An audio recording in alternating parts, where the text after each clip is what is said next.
Put these up a little bit.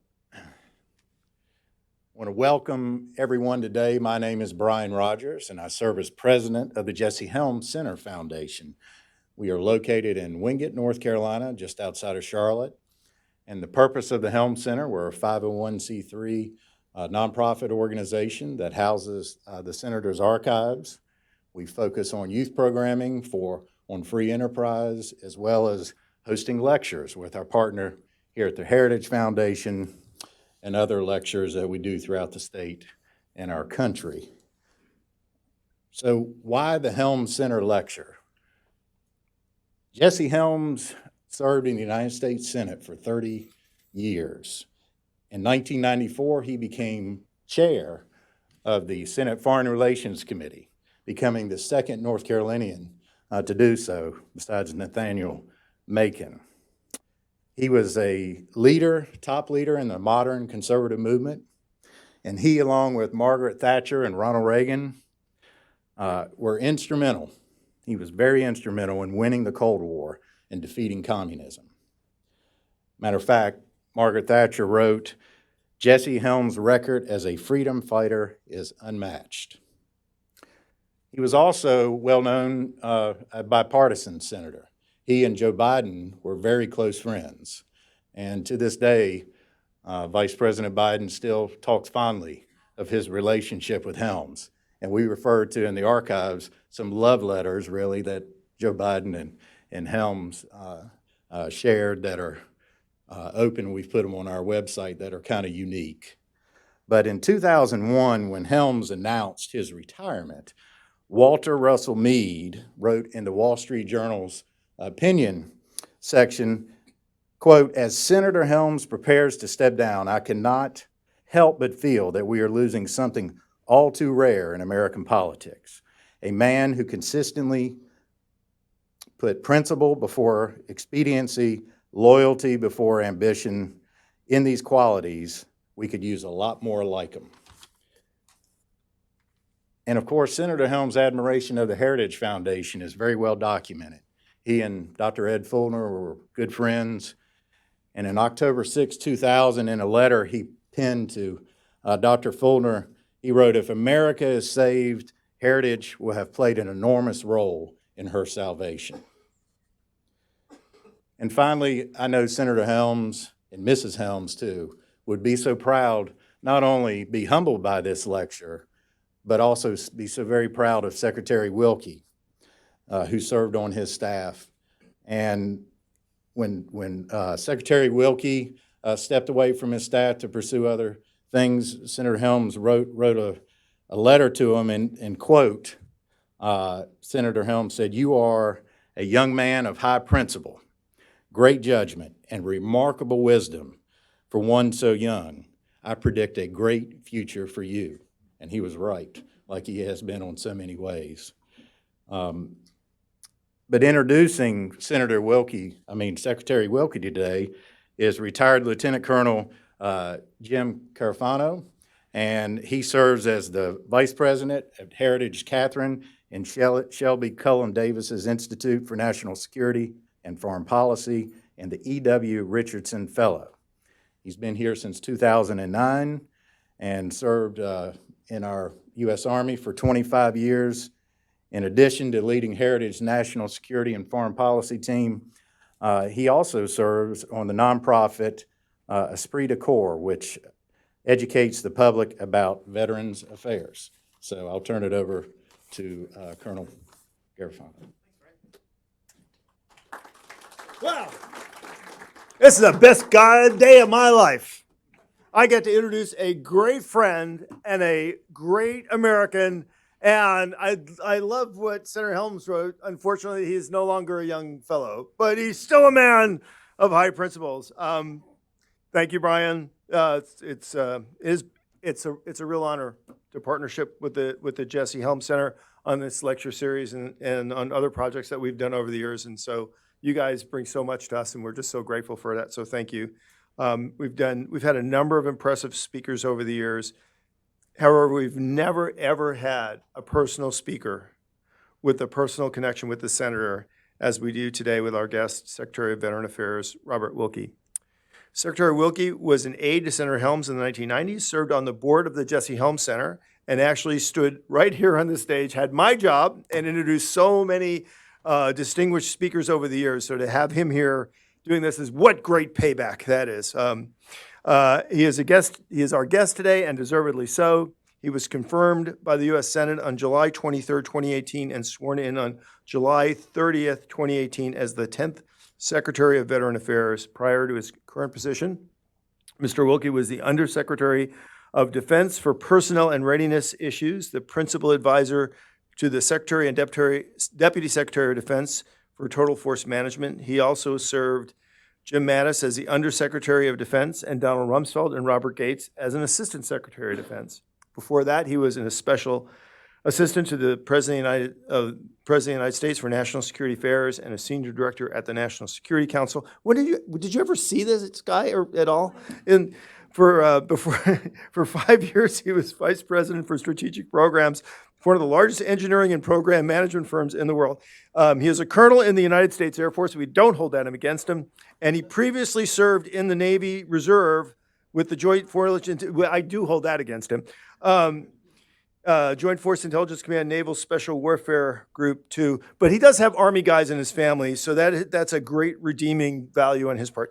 Among his many awards and decorations, Mr. Wilkie is a recipient of the Defense Distinguished Public Service Medal, the highest non-career civilian award for the department.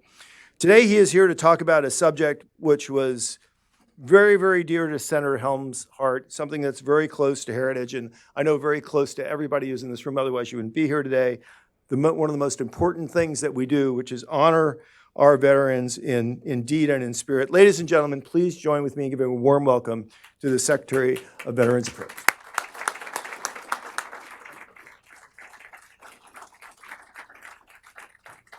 Thank you. Thank you so much, Colonel, and thank you, Brian. And I will make a confession right at the beginning. Yes, I am the one who broke the mold in the family. I have my hearing. I'm not a field. I'm not a field. I know you got it. I'm not a field artillery officer. But it is an honor for me to be here. I was thinking, as Colonel said, about the times I've stood up here. And the roll call of Americans and foreign dignitaries who have delivered this address is not only impressive, but I think it is indicative of a better time in Washington, when there are fewer barriers between those who might have had differing views. But as Senator Helms used to say when he would quote Lyndon Johnson, people that you may have disagreed with in the morning but walked out arm in arm at the end of the day. He used that in his eulogy of his very good friend and one of the great Americans of the second half of the 20th century, Hubert Humphrey. Two people who you could have not have found on more polar opposites, but came together in one regard, and that was their love of country and their belief that the security of the United States meant that the world had a hope to be free. So amongst those who have stood in this place, John Kyle, Marco Rubio, John Bolton, Mike Lee, Ted Cruz, my friend, the ambassador to the United States from the State of Israel, Ron Dermer, and Niall Gardner's friend, Daniel Hannan, a conservative member of the European Parliament. So this is about them, and this is about the legacy of Senator Helms, as Brian said so eloquently. But I'm going to go back to the 1970s, not in this country, but in the United Kingdom, the aircraft carrier of freedom, the place where democratic representative government began. In the 1970s, when Senator Helms came to the United States Senate, the United Kingdom was on the eve of destruction. I saw it as a young American whose father was stationed on a British military base. What we now know as the Soviet-backed labor unions were holding the UK in hostage. The welfare state drew the life out of the people, and the socialist Labor government timorously accepted the United Kingdom's devolution into third world status. Out of the depths of those times came two remarkable leaders. One was a Methodist grocer's daughter. The other was a Baptist sheriff's son. They became united in an unapologetic defense of the belief that Western civilization was worth celebrating and defending. It was Britain and her progeny, the United States, that created the notion of a limited government in which the democratic impulse was balanced by political traditions resting on order, faith, liberty, and justice. Margaret Thatcher and Jesse Helms were cut from the same cloth. The Protestantism of their youth, forged in the small towns of Middle England and Western North Carolina, taught them that a nation is built on the home and the family, not with programs and bureaucrats. Their Protestant morality informed their politics. Churchill and Jefferson were their lodestars. Evil to them was not an impolitic term to shy away from. Evil was a threat to be confronted and destroyed. In the mid-1970s, when Mrs. Thatcher was first elevated to the leader of the Conservative Party, her avowed purpose was to reach out to potential allies across the ocean.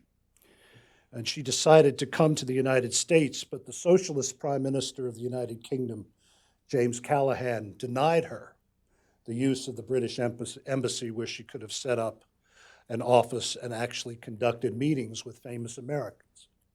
Enter William F. Buckley, who called his friend Jesse Helms and said, "I need a favor. I need an office for somebody I want you to meet. She's sort of like you. She's just from Middle England, but she wants to meet your friends."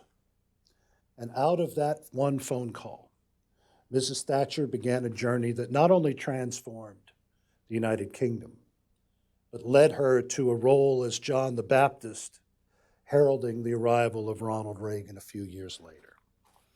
In Senator Helms' Senate office, Margaret Hilda Thatcher sat down with Ronald Reagan, Milton Friedman, Billy Graham, and Barry Goldwater, and the forging of a blueprint that swept away the sclerotic, democratic, socialist governments in London and Washington was formed. Thatcher saved Great Britain, much to the chagrin of the old boys in her own party.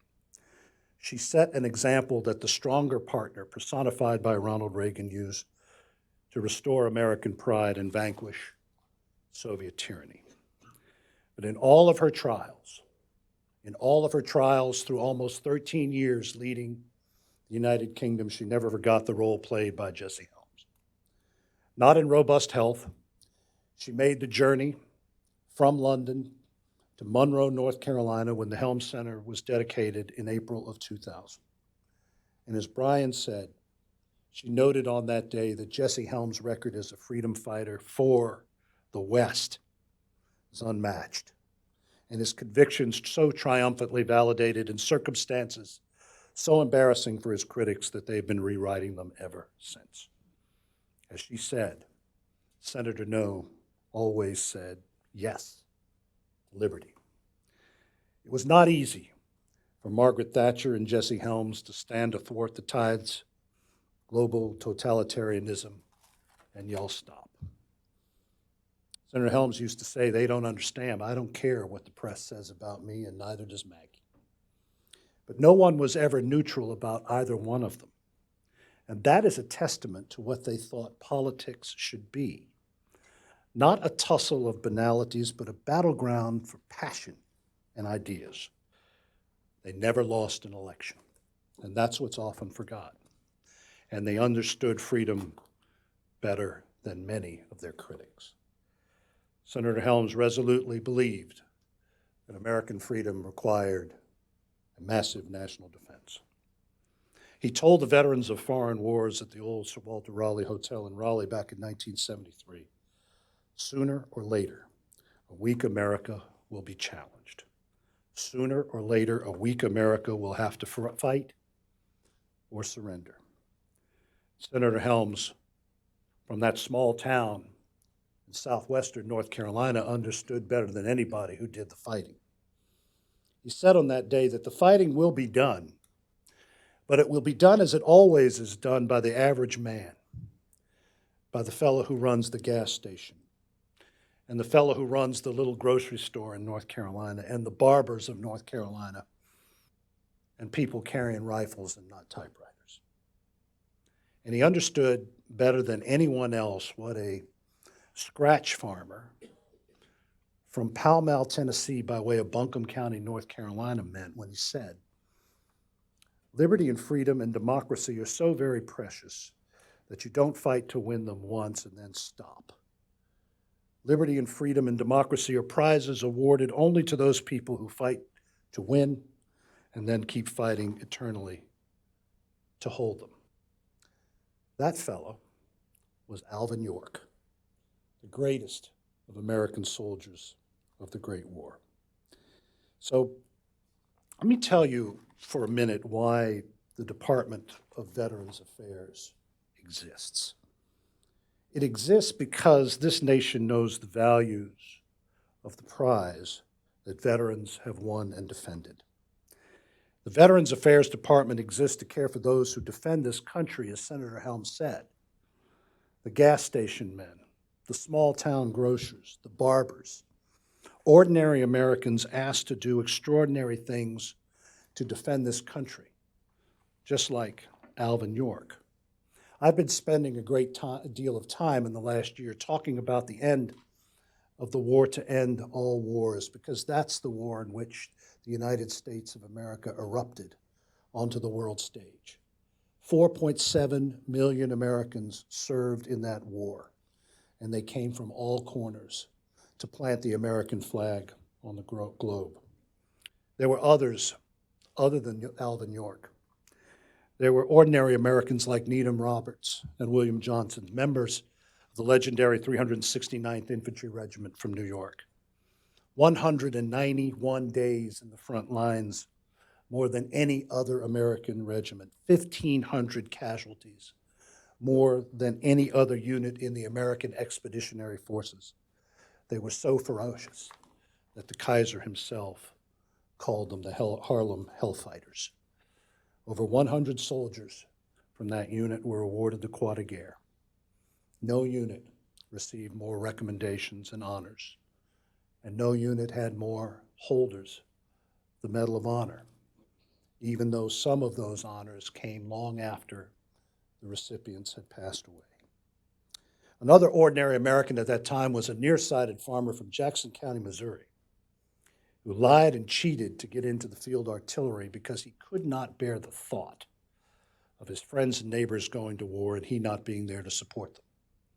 He had 2 horses shot from under him during the Meuse-Argonne offensive, and he would go on to be one of the greatest presidents in our history, Captain Harry S. Truman. My own great-grandfather was there.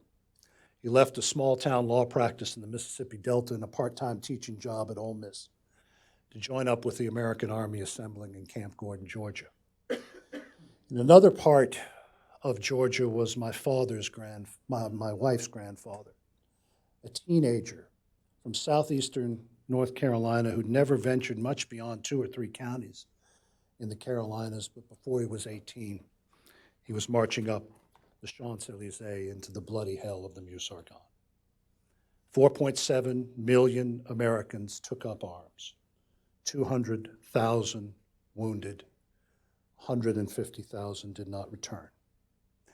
At that time, America was not ready for them. Chaotic and inefficient series of organizations tried and failed to serve people like Roberts, Johnson, Truman, Bullard, and Somerville. Veterans care was a national embarrassment.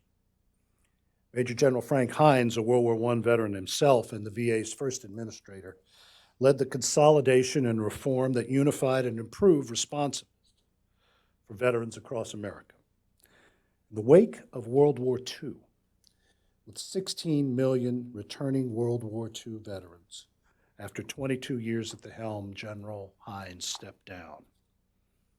And a grateful President Truman turned to the one man that he knew could carry on the legacy, General Omar Bradley. When anyone tells me that problems in this town or in this country are intractable, I ask them to think about the first 8 weeks that Omar Bradley served as the head of the Veterans Administration. 11 million Americans demobilized. In 2 years, General Bradley built 52 hospitals and established the academic relationships that today serve as the core of veterans' care in 172 hospitals and 1,200 clinics. The Washington Post praised Omar Bradley's revolution. VA brings new hope to disabled veterans. Medical care of veterans rated at top.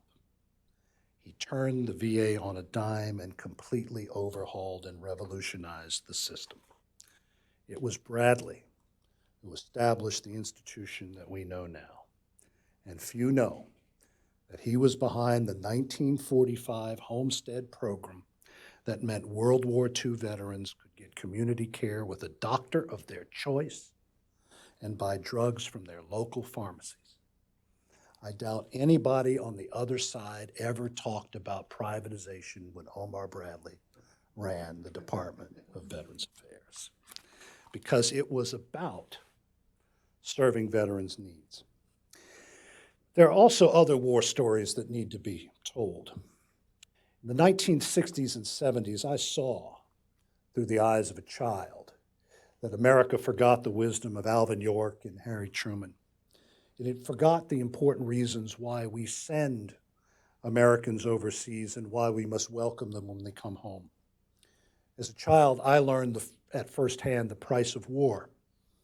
My father was grievously wounded in the invasion of Cambodia.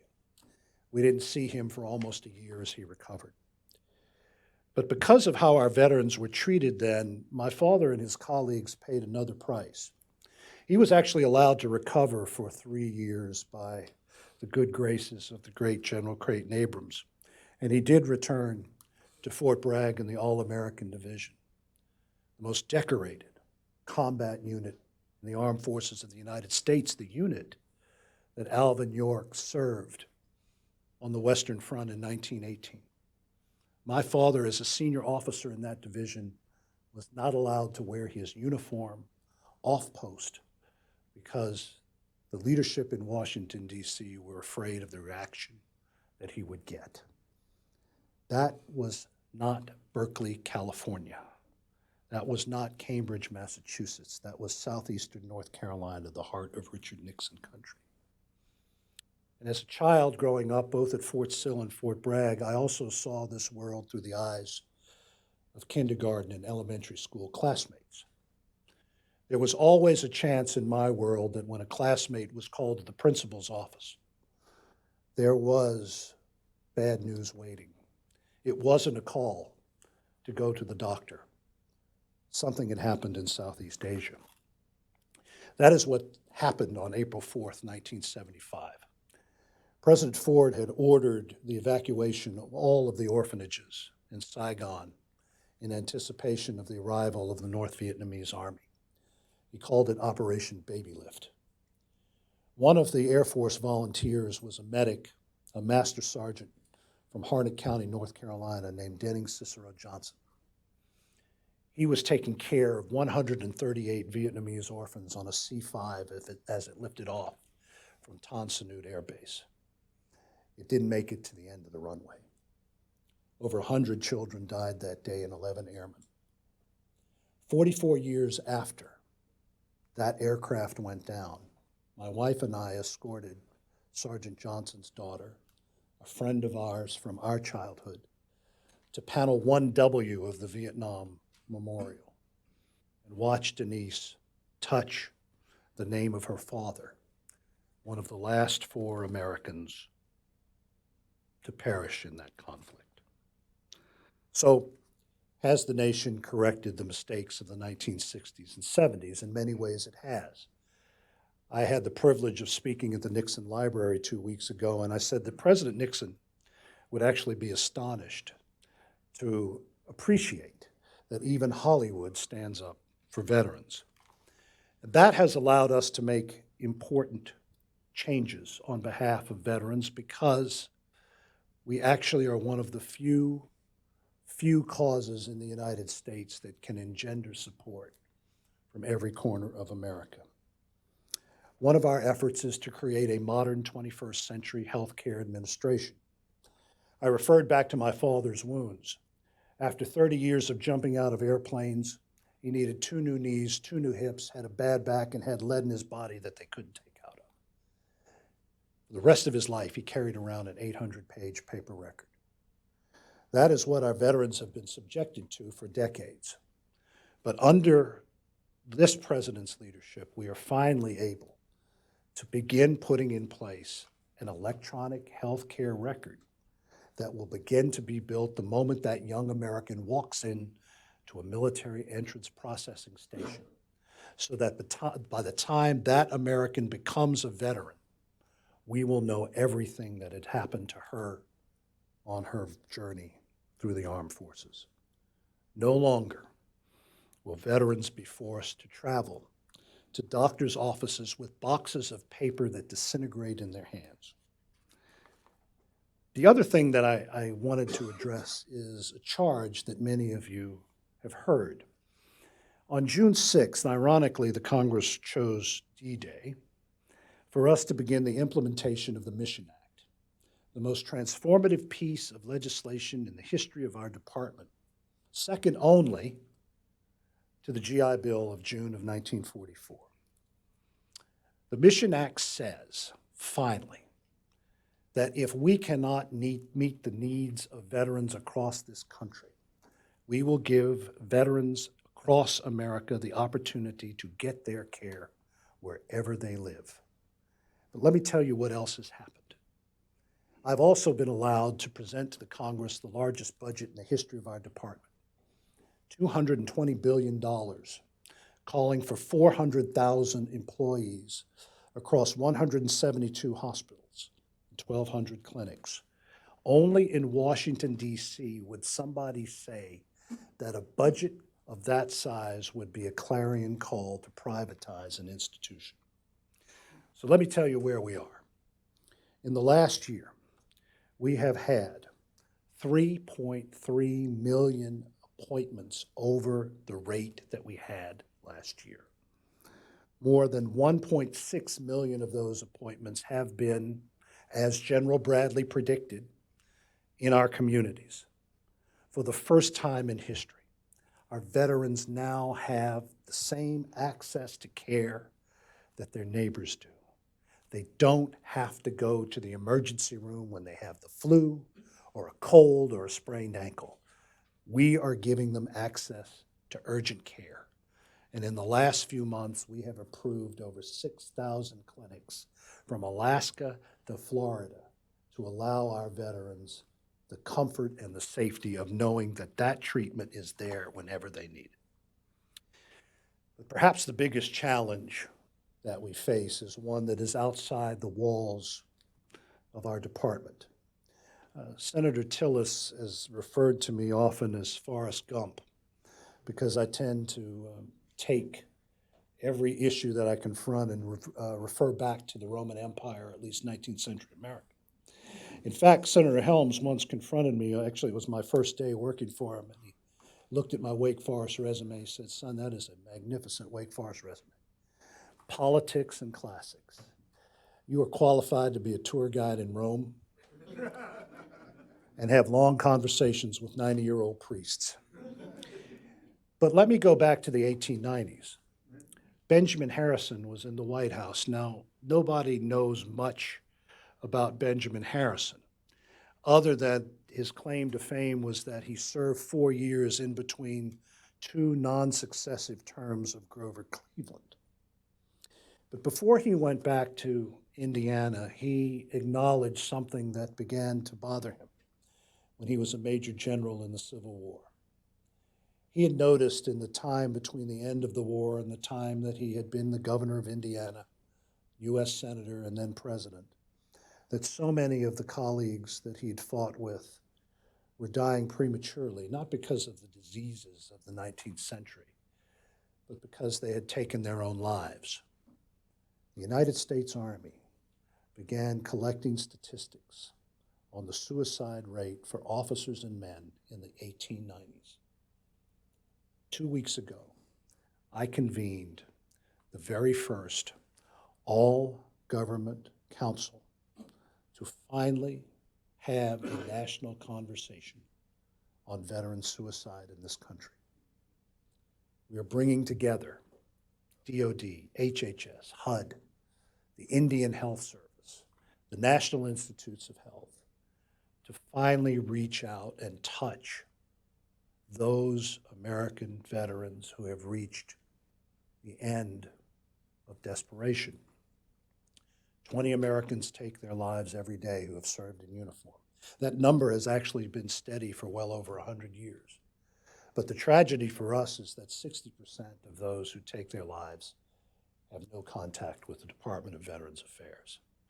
We have to change that.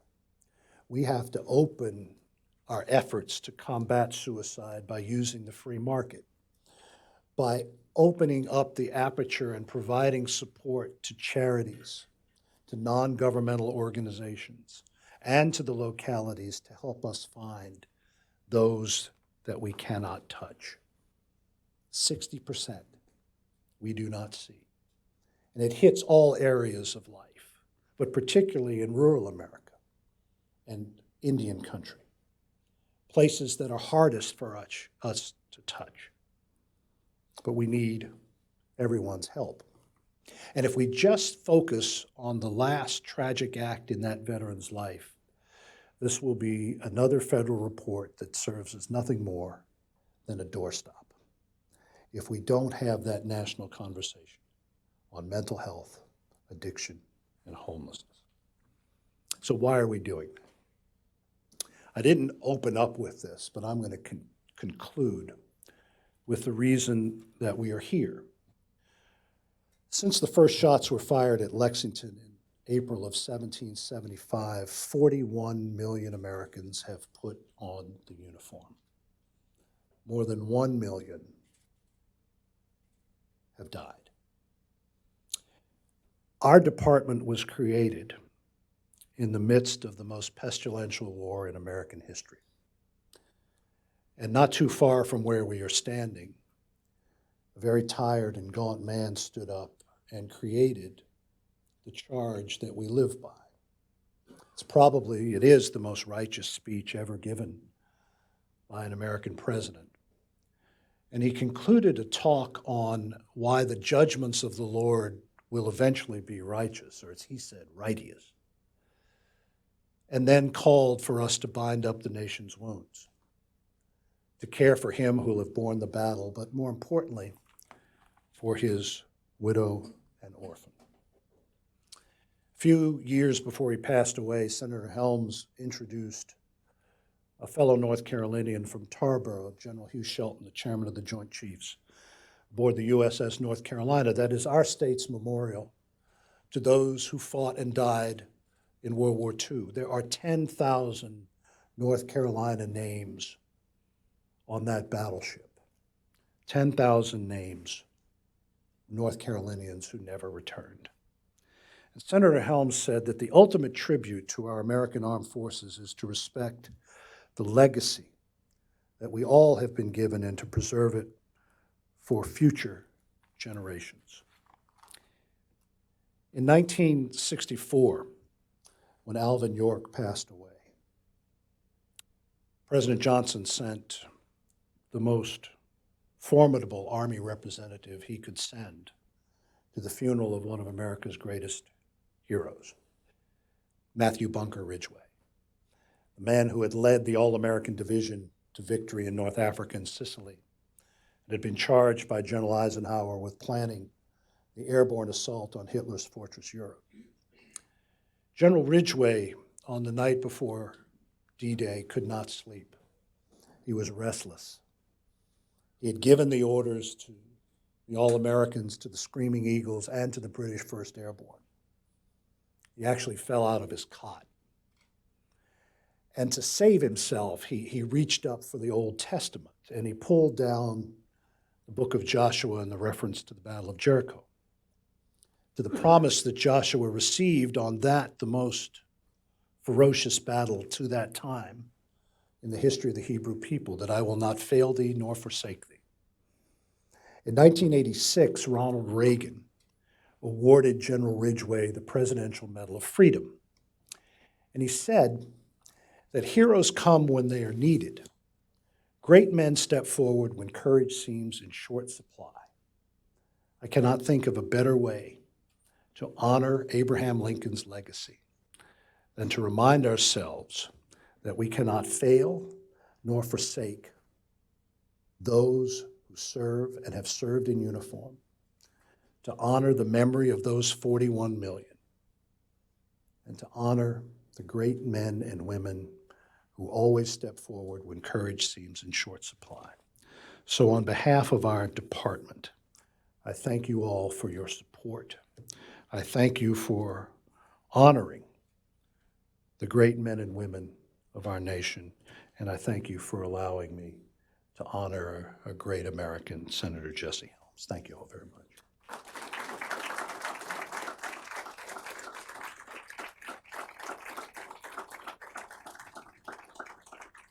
So in keeping with the tradition of Senator Helms, he loved visiting with young people, as Secretary Wilkie can probably attest to, and others, but over 100,000 that he visited with when he was in office. He made that a priority. And in keeping with that tradition, we've had some interns here from the Heritage Foundation submit some questions. I've asked them for brevity and to keep on time that they send them to me via text. And so I'll start with the first one. Question one is as you travel around the country, Secretary Wilkie, visiting veterans and VA facilities, what is something you perhaps didn't know as you are traveling? Well, thank you. Let me tell you what I've done. I've been fortunate to be at the helm for now a year and 3 months. I've been in 41 states.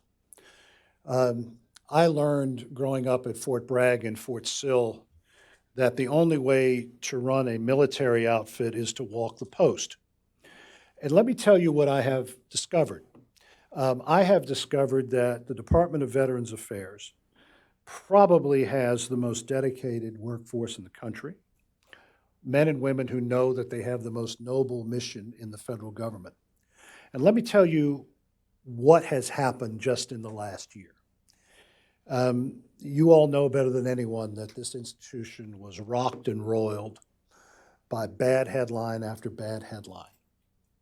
And there was a tremendous change in the leadership. And the President of the United States is the first candidate and then the first president to make veterans the centerpiece of his administration. And let me tell you what has happened. In the last year, the Department of Veterans Affairs has gone from 17 out of 17 or 16 out of 17 in terms of the best places in government to work to number 6. We have the highest veterans approval rate in our history, 87.7%.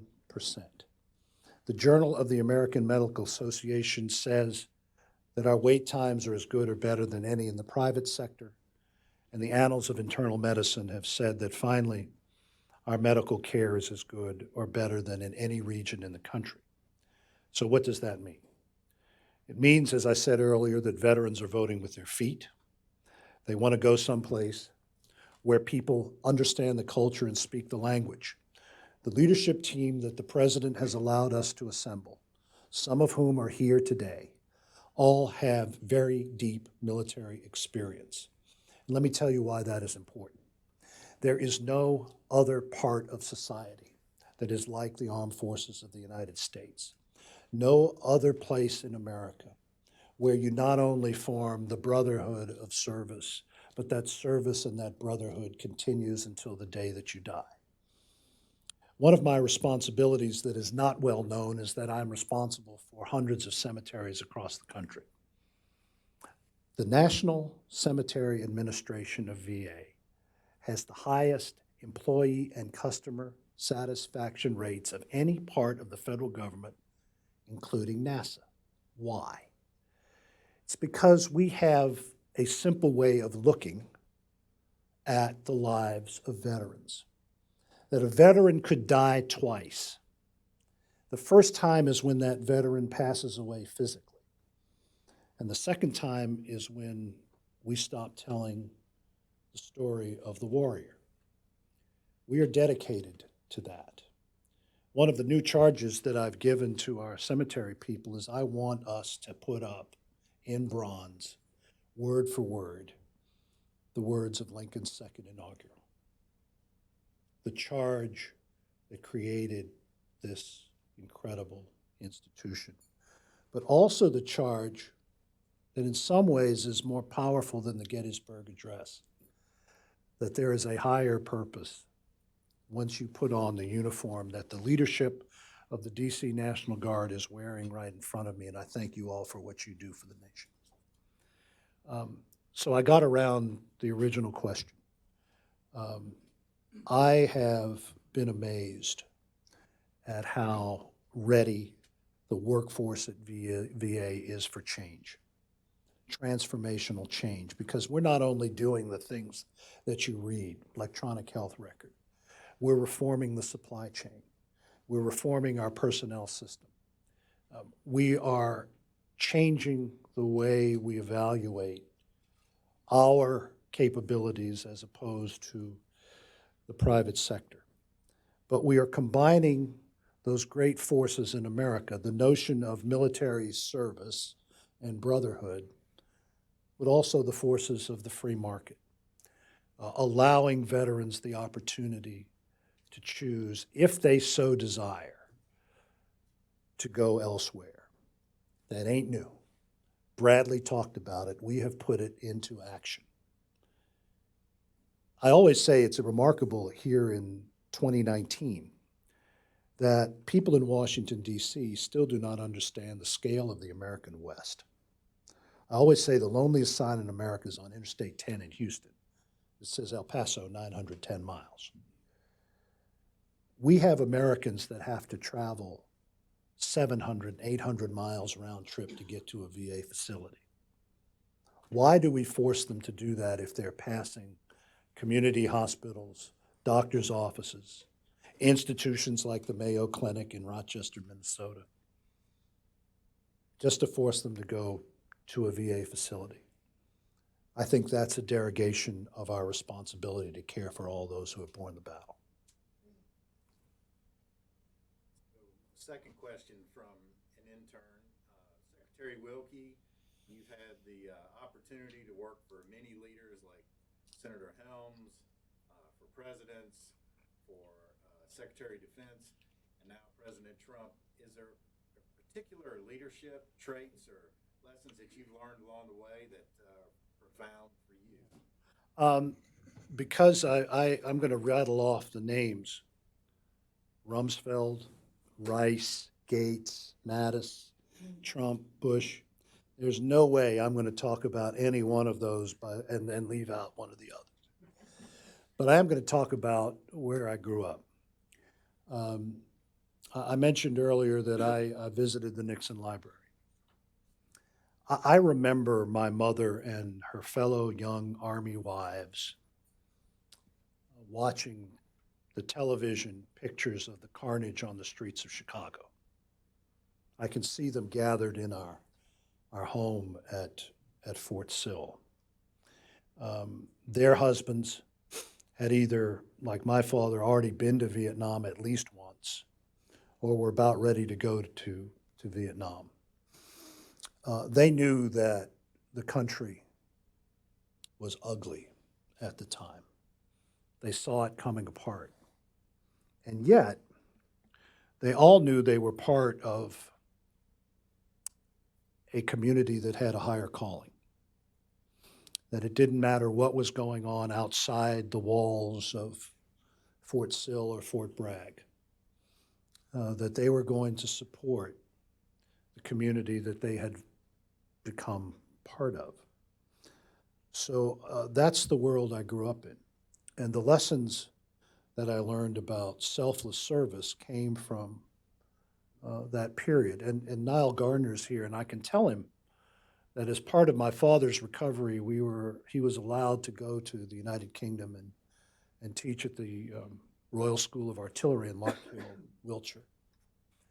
And I remember taking trips to beautiful cities like Bath and Wells and Oxford, and on these magnificent structures built by the likes of Wren and Indigo Jones, there were pockmarks.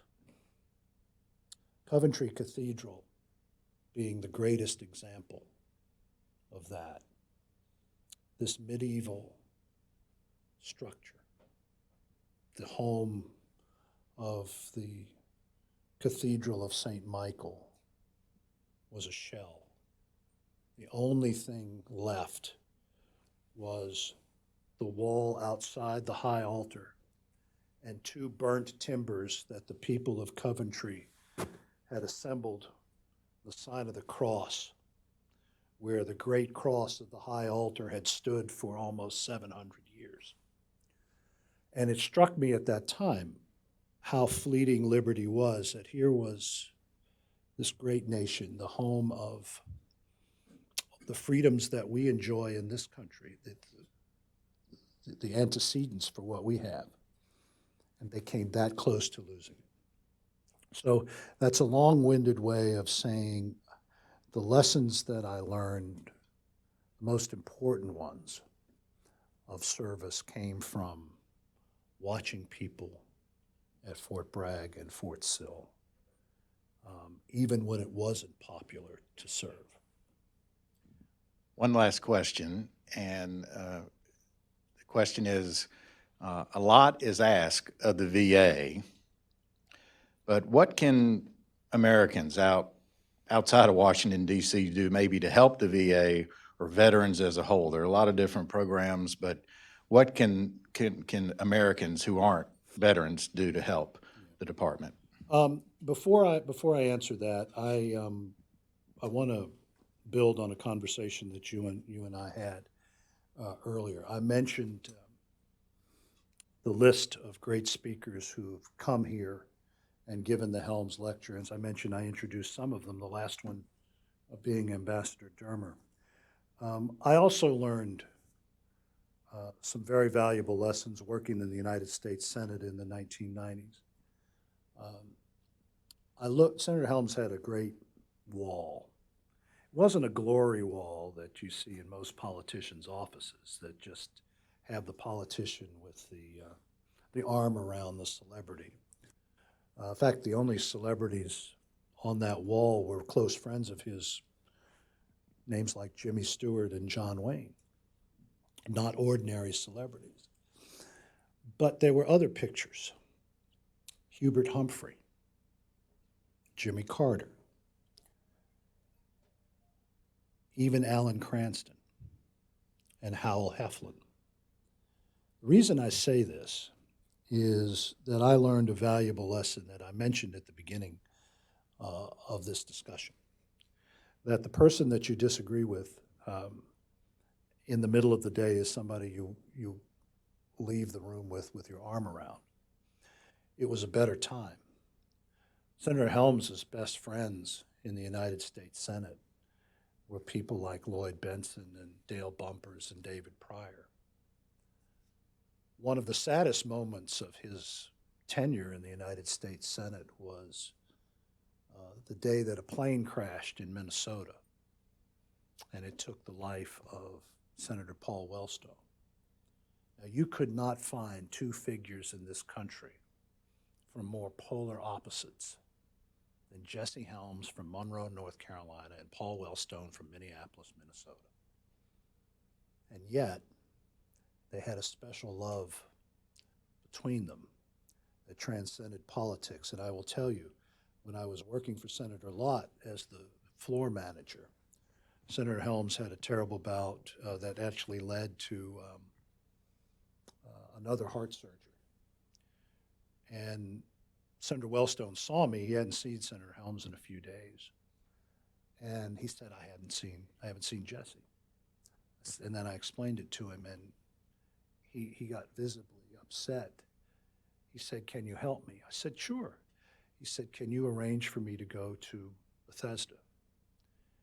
And I called the Capitol Police, and Paul Wellstone, when Jesse Helms was running WRAL TV in Raleigh, a station my wife and I grew up watching, I arranged for the Capitol Police to take Paul Wellstone to the Bethesda Naval Hospital so he could sit by the bed of somebody who probably said something bad about him during the Vietnam protests when Paul Wellstone was a student at the University of North Carolina. That was America. And I'll tell you one other story. It's from the late Lloyd Bentsen. And by the way, you know, some of Senator Helms' books, you need to read the acknowledgments and the endorsements. Joe Biden, Madeleine Albright, people who worked with him and appreciated his honesty. But when Senator Helms had his first heart surgery, he was running for re-election. And I won't mention the senator's name who was running the Democratic Senatorial Committee, but he was trying to get Lloyd Bentsen to go in and campaign in North Carolina against Jesse Helms. And after the third request, Lloyd Bentsen told me this. He turned around and he said, you don't seem to understand how this place works. Mark Disler knows this because he was with Orrin Hatch at the time. Jesse Helms is my friend, and more importantly, Dot Helms is Beryl Benson's best friend, and I'm too old to get a divorce. And what do you think would happen to the state of Texas if I went to North Carolina and campaigned against Jesse Helms? He would have us tied in so many knots, I'd be opening an Auntie Anne's franchise. There is a sublime part to that I think many of us miss today. That you had politicians of great passion, great verve, but at the end of the day, they talked about families, they talked about friendship, and they talked about what is good for the country. I wanted to say that because that was one of the great lessons I learned working in the United States Senate for Helms and Lott. And it's one of the lessons that I think those of us who work at VA share. We share that vision. This is one place where we need to put aside partisan divisions and work well and work for those who have borne the battle. Now, what was your question? Well, quickly. Go ahead. I think. How we can help. How we can help. That's. Well, we can help not just by saying thank you for your service. You can help by doing things like supporting Fisher House. You can do things by volunteering at a shelter or a vet center. You can do things by paying attention to what's going on in the community. My wife and I grew up in Fayetteville, North Carolina, sitting underneath Fort Bragg, 90 minutes away from Camp Lejeune. We have members of our family who spend a great time with a wonderful organization, church charity. Every week they're out finding veterans who are homeless in our community. That's the kind of thing that we can all do. The other thing that I would recommend, and it is not something that you can manifest materially, and it is to ensure that every day when you read the headlines, you just think that there is a greater purpose out there. That no matter what is going on, this country has always endured. And when you see somebody you recognize as having served, just strike up a conversation. You don't have to say thank you for your service. You can do that, but just talk. think that's a very important thing.